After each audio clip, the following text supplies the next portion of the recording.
Hello and welcome to this webinar of Healthy Gut, Happy Child. And I'll be discussing the connection between gut health and mood and various different conditions in children, as well as giving you some really practical strategies to improve your child's gut health using food and lifestyle. So we'll get started. I'll just start with a little bit about me. So I'm Lisa, and my business is called Holistic Health by Lisa Moan. And my background is that I'm a holistic nutritionist, but I'm also a feeding therapist and a GAPS practitioner. So this to me is a great combination because I know the nutrition side of things, but I also understand how to get those picky eaters to get to eat the foods that they need to eat to improve their health. And because I'm a GAPS practitioner, I specialize in gut health. And my goal is always to get to the root cause of health issues. So there's always a reason why children have issues or adults have issues. And it's really important to find out what the root cause is rather than just having a Band-Aid solution. So that's what I always do, is try to get to the root cause. And I work with children, but also their entire families to work on their health and well-being. And before I started to be a nutritionist, I graduated as a food engineer and a food scientist about 25 years ago. So my knowledge is very firmly in food. So thank you if you've just joined me. Great to have you here. I'll just go to the next page. So first of all, I'll just explain about how gut health actually does affect mood. And the first thing we'll talk about is the vagus nerve. So the vagus nerve goes from your brain to your gut. And it's like a big LAN cable, and it takes messages from your brain to your gut and also from your gut to your brain. And it's really important that the vagus nerve is able to transmit messages well, because that's how, you get gut feelings about things. You get a bad feeling in your gut, it's because of this vagus nerve. So very simple ways to help with your vagus nerve and how it works is to eat lots of vegetables and fermented foods. There's lots. The vagus nerve is a whole other topic. I could do a whole other webinar on that in itself. Neurotransmitters are the chemical messengers in your body. So they take messages as well from your brain to your gut and from your gut to your brain. And neurotransmitters are the chemicals that affect your feelings, your emotions, and your sleep. So lots of us have heard of things like serotonin and melatonin, which have been really important for mood and for sleep. And lots of these are actually made in your gut, by your gut bacteria as well as by your own body. So if you don't have the right combination of gut bacteria, you won't be able to make the neurotransmitters. So you won't be able to be happy and to sleep. So everything is connected. If anybody has any questions, please just feel free to unmute yourself and ask questions as we go along, or you can ask questions at the end, whichever you prefer. So another reason why our gut health can affect our mood, or another mechanism for that, is a bacteria called Clostridia. And Clostridia can be extremely serious. With any bacteria, there's many, many different types. And so with a family of Clostridia, some Clostridia bacteria are very, very serious, and some are not so serious. So they're not life-threatening, but they still can have a big impact on somebody's mood. So Clostridia can release a compound called HPA, which stands for something very, very long, obviously. And this can change the neurotransmitter in your balance, and it can lead to issues like hyperactivity and aggression. So I do a lot of testing for children, especially children on the autism spectrum. I do urine tests, which will look at things like neurotransmitters and Clostridia and yeast. And something that often comes up with children who are on the autism spectrum is that they actually have an overgrowth of Clostridia bacteria in their gut. So you can very directly correlate the Clostridia to some of the symptoms that they might have, like hyperactivity and aggression. And it's not a cure-all, but you can certainly improve a child's symptoms by addressing their levels of Clostridia in their body. And another thing that I see coming up all the time is yeast overgrowth. So again, we should have some yeast in our body. We should have some candida in our body. But when the candida takes over, it forms metabolites which affect the brain and cause behavioral issues. So if your child acts drunk, so they're bumping into stuff, they're stumbling around, they're slurring their speech, then they might have an overgrowth of candida. Or if they've got like cradle cap and nappy rash and those sorts of issues as well. So that's another thing that can take place in your gut, which will directly affect your child's mood. And there's other symptoms as well that can be clues that you need to work on your child's gut health. So a really, really common one is eczema. So many children have eczema to the point where they have to continually use steroid creams or have bleach baths.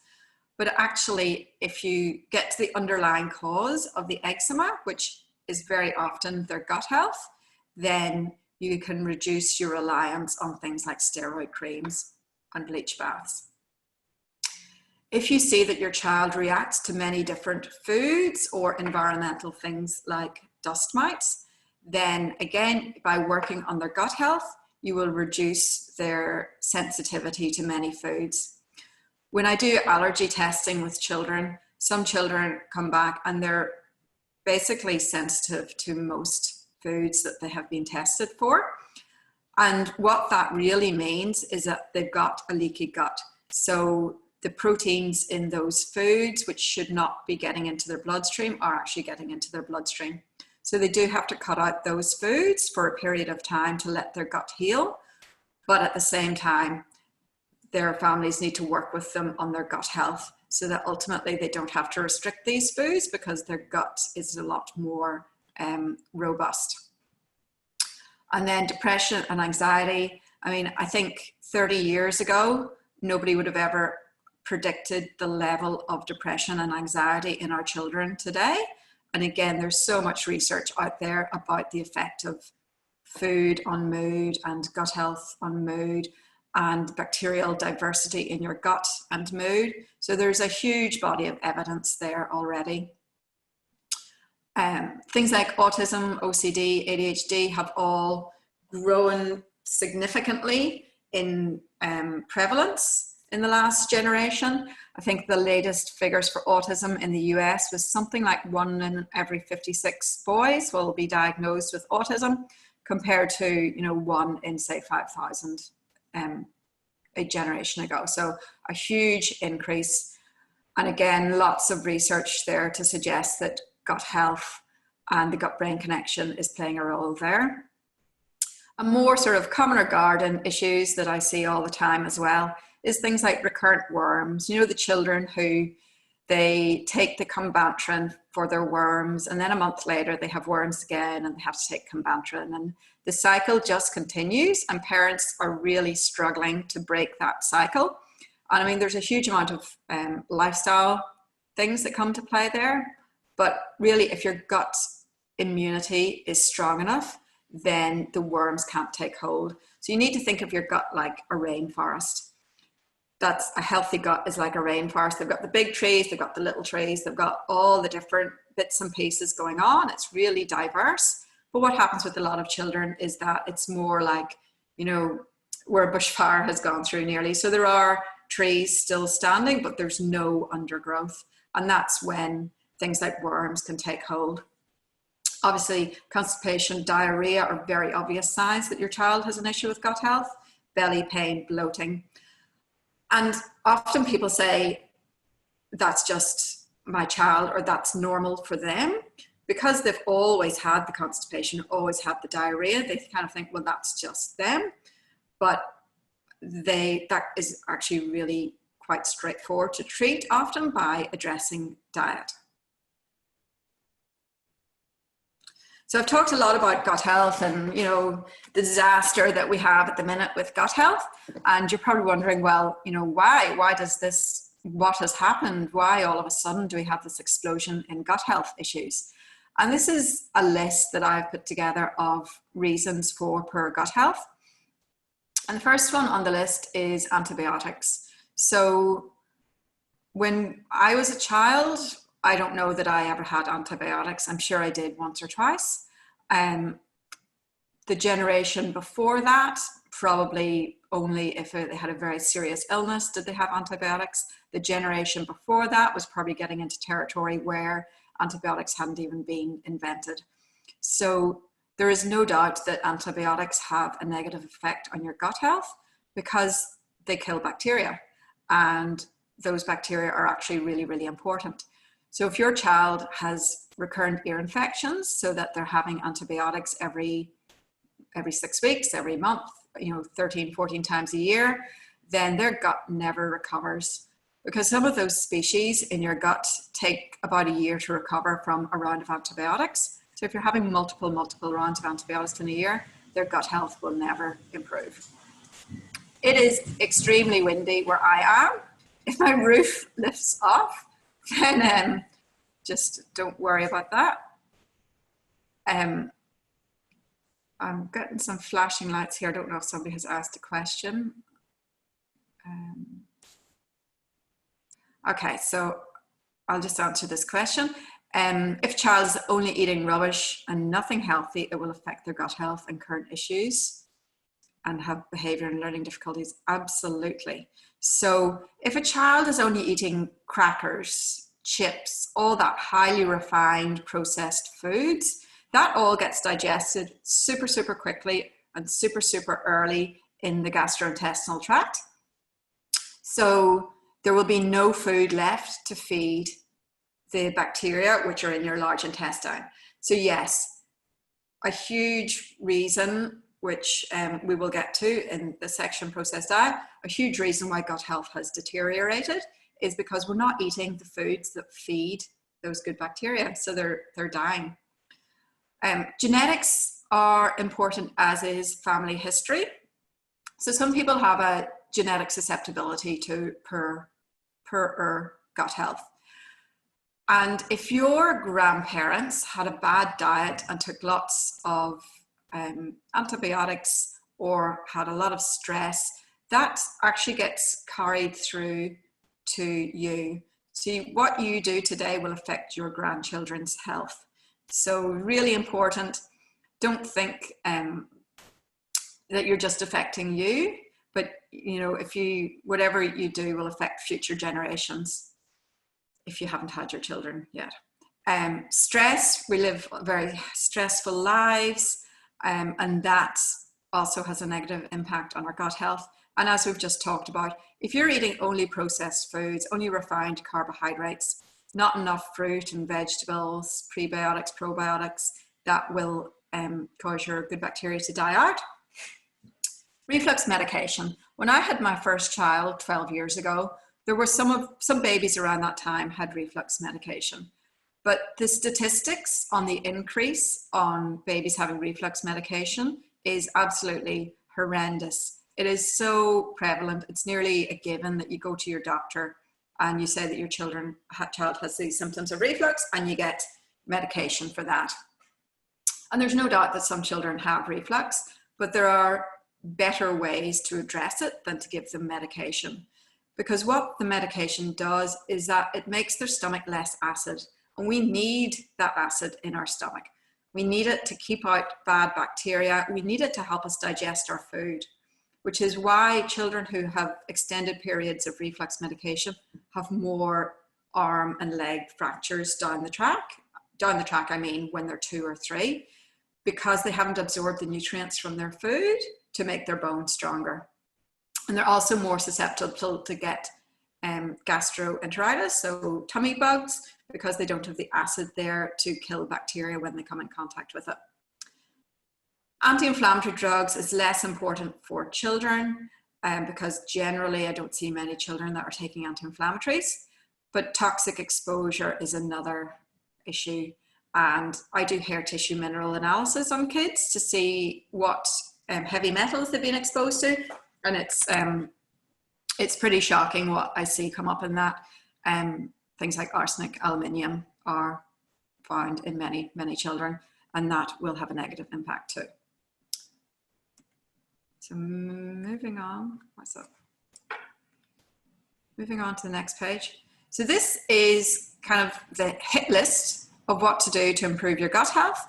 And I'll go on to lots of these in more detail on future slides. But as I've already said, you need to feed the good bacteria in your digestive system and include lots of foods that will nourish and feed those good bacteria.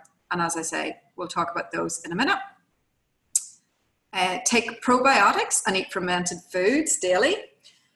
So before we had refrigerators, people in cold countries who wanted to have vegetables through winter, they had to ferment them. So think of things like Russia, where they literally, there is no, like the snow covers everything. That's why they collected all their cabbage in summer and they fermented it and they made sauerkraut. So all through winter, they would have fermented foods. And that's a great source of good bacteria and good yeast for your gut. Other cultures have things like yogurts, kefir. In Ireland, where I'm from, traditionally people fermented oats. So basically most traditional cultures will ferment foods. Even sourdough is another fermented food. So those are traditional foods that we stopped eating when we got fridges because we didn't need to do it anymore. And there's been a huge resurgence in the last 5 or 10 years of these. And the reason is because they are just so good to supply lots of good bacteria into your gut health. You can take probiotics. Probiotics, there's hundreds of different types, and you really want to take the type that's going to be right for you. So, if you've got allergies, then there's a certain type that you need to take. If you've got a yeast overgrowth, there's a different type. So you need to make sure you're taking the right one for you. Cleanliness is a big issue. So, cleaning your house with like bleach and things like that is not good, because it removes that diversity of bacteria, which is why pets are great, because pets are inherently full of bacteria, and children who kiss and cuddle their cats and dogs when they're little have much lower rates of allergies and asthma and things like that. I'm not a fan of kissing and cuddling pets, and my son has allergies, so maybe that's the problem. Dishwashers as well. People who have dishwashers have higher rates of allergies than people that don't. Because when you have a dishwasher, you're sterilizing your cups and plates and saucers every time you wash them, which doesn't challenge your child's immune system. And again, I love my dishwasher, use it like several times a day. And possibly that is why my son ended up with allergies. Reduce medication. So we've talked about that a lot. Many medications will have a negative effect on the bacteria in your gut. So always look for the root cause and try and minimize the amount of medication you or your child has to take. Don't eat continuously. So this is really important for kids as well, and especially kids in isolation who are at home all day. They will tend to want to just graze all day long. And that stops something called the migrating motor complex. So you've got this wave that goes through your body that swishes everything through, all the food that swished through, and it gets triggered when there's been no food in your system for a few hours. So if you're eating more than every 2 hours, your body never gets the signal to run the cleaning system. And that's when you get overgrowth of bacteria in all the wrong places. So kids do need to eat frequently.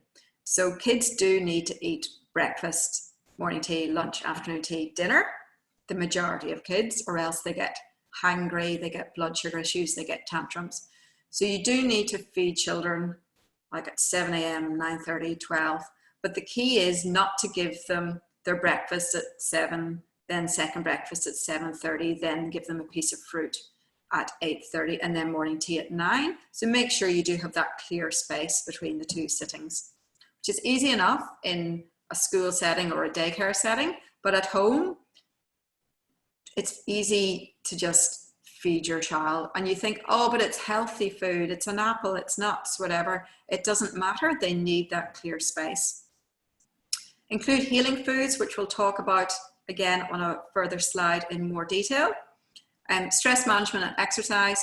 Again, I can't believe that we actually have to talk about stress management for kids, but we do, because kids are highly scheduled. They're under stress from school, from going to activities.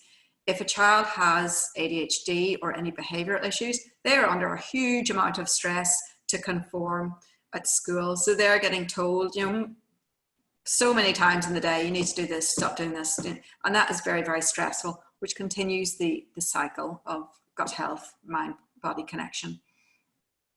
And avoid irritating foods. I do a lot of food allergy testing, as I mentioned earlier, and that's a great way to identify the irritating foods for an individual child. And once you can remove the irritating foods, then you can help the child's gut to improve. Okay, so now we'll get into some specifics about foods that are really going to help your child's gut health. And the focus here, the theme with all of this is that these are not processed foods. There are no processed foods on this list. So point number one is whole plant foods. So minimally processed, lots of variety, a bit of fat, a bit of protein.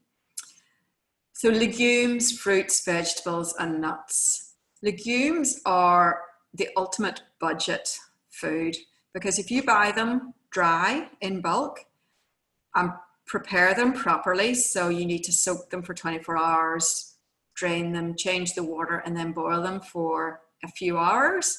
That food is easy to digest. It's got your protein, it's got your fiber, and it's got, because lots of them are dark, so things like kidney beans, black beans are dark, they're really, really rich in polyphenols. And I am not I would never recommend a vegan diet to a child, because animal products are, in my opinion, a crucial part of a child's diet. However, that doesn't mean that you can't eat lots of plant-based foods. So I'm a big fan of Pegan, which is a mix between paleo and vegan. So you eat lots and lots and lots of vegetables and legumes and nuts and seeds, but you also have your meat and your animal foods. Fruit is an easy one for kids. Most kids will love fruit, but try and limit it to 2 serves per day and 5 serves of vegetables. And it's really easy for kids to go the other way and have 5 serves of fruit and 2 serves of vegetables. But vegetables will generally have much higher levels of nutrients and much lower levels of sugar. So try and, if your child is having 5 pieces of fruits a day, try and swap them gradually to be for vegetables instead. So if they have an apple for morning tea, switch it for a carrot. If they have, grapes in afternoon tea, switch it for capsicum. And nuts. People ask me a lot about nut bars, because obviously they have nuts in them, but they also have a lot of sugar and they're very hard. So when you eat a nut bar, you're damaging your teeth and putting sugar into your mouth at the same time. So just go for nuts. You can soak and dry your nuts, which makes them even more digestible if you have time to do that. But don't stress about getting things perfect, because that is a major source of paralysis for many parents. So polyphenols are a compound in foods which feeds your good gut bacteria. And it's basically in highly colored dark foods. So for fruits, you've got your blueberries, your blackberries, plums, red apples, black grapes. So again, an easy switch to do here is that if you normally buy Granny Smith apples, switch it for Pink Lady. If you normally buy white grapes, switch it for black grapes. I mean, all these are hugely kid-friendly foods. I can't imagine there's many parents struggle to get their children to eat these, and just keep it to 2 serves per day. A lot of these are very expensive, but if you buy them frozen, then they're not expensive anymore. Costco do great organic frozen berries if you are near a Costco, I fill up my freezer with hundreds of dollars of frozen berries when I go to Costco, and then that lasts us, you know, a very long time. Things like linseeds, hazelnuts, pecans specifically are very high in polyphenols, but any nuts are fine. And with vegetable, the same sort of theme as for your fruits, go for the darker varieties. So go for red or purple spinach instead of the white spinach, go for a red lettuce instead of the white lettuce. You can even get these very exotic, they're not really exotic, they're just traditional, but they're a bit funky looking, purple carrots instead of ordinary carrots. But again, don't stress the small stuff. If you're eating carrots, then 10 out of 10. I think I've touched on prebiotics a little bit. So prebiotic means it's a food that feeds the bacteria. So probiotic is actually bacteria. Prebiotic is the food that feeds the bacteria. And prebiotic rich foods are things like garlic, onion, leeks, asparagus, beetroot, legumes, brassicas. So brassicas means cauliflower, cabbage, those sorts of things. Beans, sunflower seeds, pepitas. And this is my only problem when people say about eating a rainbow. It's like, but there's no white in the rainbow, and we need garlic and we need onions. And there's so many health benefits to garlic, onions, and leeks. So throw them into everything. If a recipe says put in 2 cloves of garlic, put in 10. If a recipe says half an onion, put in 2. And fried onion is delicious. If your child doesn't eat vegetables, fry up some onions for them. And then there's foods that are not strictly prebiotic, but they do act like prebiotics, so it doesn't really matter. And I'm sure you've all noticed on this list is cocoa. So cocoa is a health food. Chocolate is certainly not a health food. Hot chocolate is not a health food, but cocoa is. So ways to incorporate this is in smoothies. You can add some cocoa, some cacao nibs.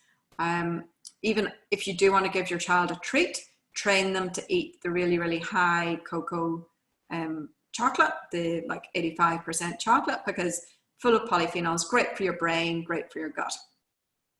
And green tea, I would reserve green tea for the older children, so teenagers, because there is a bit of caffeine in green tea.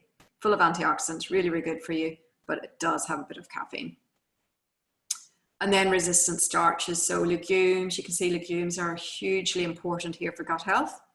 Bananas, especially the less ripe bananas, and then cooked and cooled potatoes. So think potato salad, where you cook the potatoes on one day and then you eat them the next. The starch retrogrades, which makes it less digestible, and therefore it acts like a resistant starch. Cashews. And then we've got the gut healing foods that I mentioned earlier. And these are, as you can see, animal-based, which is why you can't rely just on those plant-based foods to heal your gut. You really want to include the animal products too, which some people will be massively turned off by, and some people will be rejoicing that they can eat all these foods. So meat stock is full of all the amino acids that you need to rebuild your gut lining. So things like chicken stock, lamb stock, beef stock, but must be made from scratch at home. A stock cube or a UHT container of stock is not really stock. It's just salt and flavors and whatnot all put together. So you have to make your own. Organ meats, again, a lot of people might be turning up their nose right now and scrunching up their face, but there are easy ways to incorporate organ meats into your diet. My favorite is to get your butcher to make some sausages which are 20% liver, so no preservatives, no gluten, just the minimal ingredients of the liver plus the other parts of the animal they put into sausages. Or pate, so you can make a nice chicken liver pate. Get your liver organic, because livers will accumulate toxins, and if your animal that it's coming from is not organic, then that could be a problem.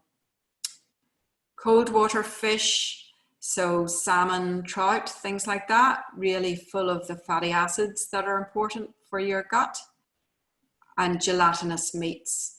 So that again is things like the cheaper cuts of animals like drumsticks, shanks, ossobuco. And the perfect way on a day like this, just amazing, casseroles and soups. So buy yourself some lamb shanks, put it in the slow cooker with lots of the onions and the garlic and the carrots that we talked about earlier. Fill it up with water, so then you're making your own meat stock, because the water is cooking the bone and the cartilage near the bone to make a stock. I mean, how easy is that? Kids find it really easy to eat casserole meat because they don't have to chew it. It just falls apart in their mouth. So if you take one thing away from this, is that make your family a casserole through winter 2 or 3 times a week, and you'll be ticking so many of these boxes. And you can't say that cost is going to prevent you from doing that, because you buy the cheap cuts of meat, you buy things like onions and carrots like they are cheap as chips, and you can make a really nutritious meal for the whole family. And it's easy, you don't even need to be able to cook. Things to do with lifestyle. I've had this presentation for a while, and I was just going through it again this morning and having a little chuckle. Don't use hand sanitizer. And the world has gone hand sanitizer crazy, obviously. And there's no doubt that's going to have repercussions on things like eczema, because it is so drying and irritating to your skin. So I'm not going to tell you not to use hand sanitizer right now, but I would say once the threat has gone, stop using hand sanitizer.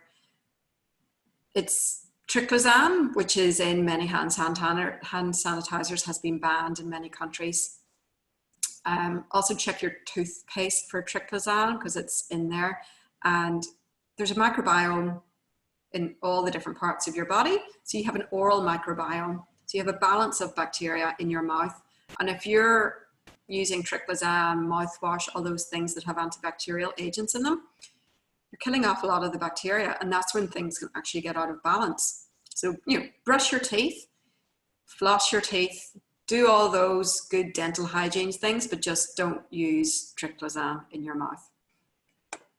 Lots of play outdoors. It's been so wonderful to see so many people playing outside, like out with their family, doing walks and cycles and runs and everything, because we've been in isolation, which is a really interesting play on psychology, way to go to get people outdoors. So that's brilliant. Gardening, again, a huge takeoff in the amount of gardening that's been happening, which is wonderful. Getting your hands dirty, growing your veggies, so you're eating your veggies nearly straight from the garden, so you're getting a bit of soil in there, you're getting the bacteria. Wonderful. Pets, as I mentioned, a lot of research to support pets as a way to reduce allergies, if you like them, and then reducing stress. So we'll just see what this question is. How do you spell that word for the hand sanitizer? Can you not see my screen? Oh my God. It's triclosan. The harmful ingredient is triclosan, Triclosan.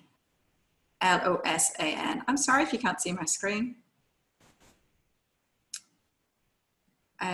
Probiotics, we've touched on some of these as well. So the most readily available ones, or the easiest to make ones, are kefir, sauerkraut, yogurt, and kvass. Kvass is very easy to make as well. Okay, great. Kvass is really, really easy to make from beetroot. So if you're a beetroot lover, just Google a recipe for kvass. It's just water, beetroot, and salt. I think you can put in some spices like, not cardamom, one of those ones. Oh, my mind's gone blank. Supplements. I don't want people to think that they must rely on probiotic supplements for the rest of their life, but there are some that can have an immediate effect, especially for things like anxiety and depression. There's some very well-researched strains of probiotics that you can take, and it will improve your mental health. And there's various reasons for that, but one reason is because they help your body make more GABA, which is a very calming neurotransmitter. So yeah, have a look into that. And then, as I mentioned, I'm a GAPS practitioner, if you've heard of that, and that is really big into fermented foods. So everybody should be eating fermented foods every day. You can buy sauerkraut, you don't need to make it, but buy one from the fridge in a health food shop, not one off the shelf. And just start off, give your child a teaspoon or less every day. Don't think, right, we're going to have sauerkraut now and put down half a cup on their plate, because they'll just say, oh my God, are you kidding? I'm not eating that. Start with a tiny bit, even one strand of cabbage. Who could say no to one strand of cabbage in the sauerkraut? And start like that. Kefir is really, really kid friendly too. You can buy it, but it is so easy to make that it's just an expensive thing to do, to buy it. And yogurt you can make or buy. Kvass is hard to find in shops, but so easy to make. And again, this is just a recap on those prebiotic foods. So garlic, apple, cocoa, nuts, seaweed is another good one. Onion, leeks, asparagus, bananas, and barley. So I hope you found this interesting. This is my bread and butter, so to speak, but without the bread. I work with families all the time on all these sorts of issues. So autism, ADHD, as well as, you know, the more common garden bellyache type of stuff. If you would like to make an appointment, let me know. You can do this through my website or through my Facebook page. But in an appointment, we go through your whole family history, the child's history, all the different physical and mental issues that your child is having. And from there, I create a treatment plan to address that. And because I'm a feeding therapist, that helps a lot of people, because a lot of people just say, this is all wonderful, love it, but my child just eats pasta and that's it, that's all they'll eat. So how the heck am I meant to do that? But there's a process for that, and that's where feeding therapy comes in. And feeding therapy is not a overnight fix. It's not something that you see a feeding therapist and now tomorrow your child's having, you know, broccoli for their lunch. But until you start the process of feeding therapy, you're not really getting any closer to getting your child to eat a broad range. So have a chat with me and see if feeding therapy is right for your family, and then we can start to work on that. And so is there any other questions?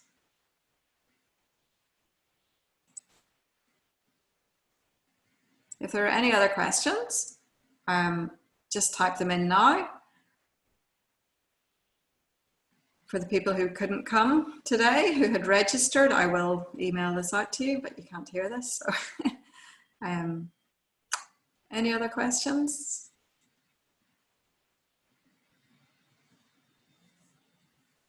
No, well, if you have any other questions later, feel free just to send me a message. So this is my Facebook page, my email address, and my phone number. I have lots of great recipes and articles on my website, which is here, www.holistichealth by Lisa Moan. And thank you for listening, and I'll email this out to everybody. Thank you.